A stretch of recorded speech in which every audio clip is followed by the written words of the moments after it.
So, like I mentioned, is this a solution or not? That do we go to new cities? Do we start from scratch, so there is no baggage of infrastructure issues, of governance, of interference from bureaucracy, politicians, vested interests which are there in existing cities, and it is difficult to do that. So do we really look at new cities? And if I could start with the lady in our panel, what are your views on this? You're never going to be able to achieve sustainable urban development if you don't have sustainable rural development, and if you don't provide the same kinds of amenities that we are talking about for urban areas in rural areas. So it's not an either or kinds of situation that you focused, as I think one of our panelists mentioned in the last session, that you focused for a long time on rural areas and now let's look at urban. No, I think we have to look at both of them in totality and see how we move together to be able to arrive at some semblance. Yes, new cities do provide an opportunity to do your resource planning much better. But I think again, we can convert this opportunity into a reality. We will need the new cities. Navi Mumbai, I guess, is an example of a matured new city. And I guess I've also been in and out of Lavasa quite often, right? Which is again a much more newer city. And I quite see it as possibly a right model also, because it provides work opportunity, earning opportunity, besides living opportunity in a good environment.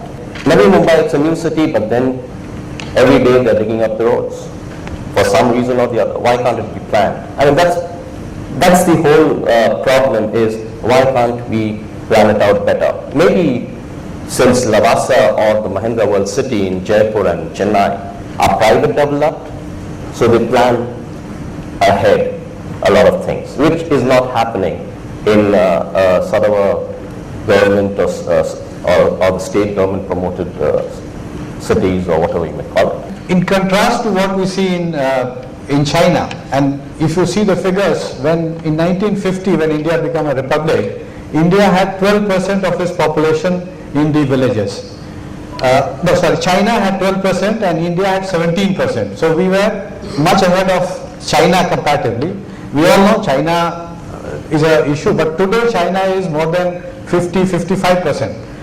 And so when you compare these two, we see this comparison everywhere, and now there is no comparison as far as the infrastructure space is concerned. But the fact is that they have gone into making infrastructure before it is required.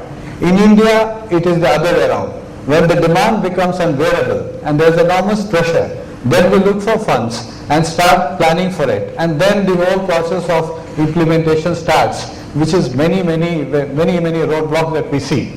The bugbear, the blind spot as far as India is concerned is the implementation, then even maintenance of what has been created, the service delivery standards to maintain. These are problems which accentuate when there is a heavy concentration of population in an area. At this stage, major economic activities are being planned in terms of new urban areas. The new manufacturing policy is talking about NMIJ. If you really look at closely the entire manufacturing policy, the center or heart of that policy is creation of that what we call NMIJ, basically integrated township. Entire DMIC, there have to be 24 or 25 new cities. So I must congratulate Mahindra World City of taking this initiative or foresight of private sector integrated township development. And what the industry or investors, as Invest India, we have investors from different countries, what they are essentially looking for, besides good infrastructure, good connection between township, industrial and facility service sector, also in terms of administrative structure, what is the delegation of power? Are there all the regulatory authority? Do they have to go to individually for environment clearance? So the integrated township would be successful to the extent that besides creating physical infrastructure, social infrastructure, integrating the township with the workplaces. The administrative structure which is given to the township is also very critical in terms of making attractiveness. I'll just mention the case of Nimrana, where the entire township is now being managed in some sense by JETRO, because the entire Japanese companies find it much more comfortable to work in that environment. Similarly, Korea is looking for its own township, China is looking for, so there is a need, and I'm very happy that Mahindra World City is organizing this conference to share the experience in terms of what should be the way to go forward, how should you integrate, what project you should take first so that you maintain the financial viability, at the same time you provide the best opportunities for those who want to invest in India. It is critical that we form these new cities, because I come from a company which finances people to buy houses.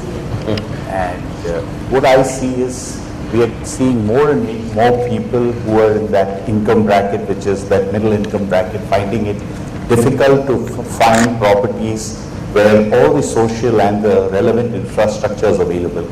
And then we had the latest buzzword of affordable homes, and you saw the definition of affordable homes to most people was bringing the budget up to 10 lakhs. But then you didn't have houses, you had small pigeonholes, and they all came from a strata of society which was used to a minimum size and a minimum convenience, and you went and built houses end of nowhere where nothing was available and bracketed it under affordable homes and gave it to them.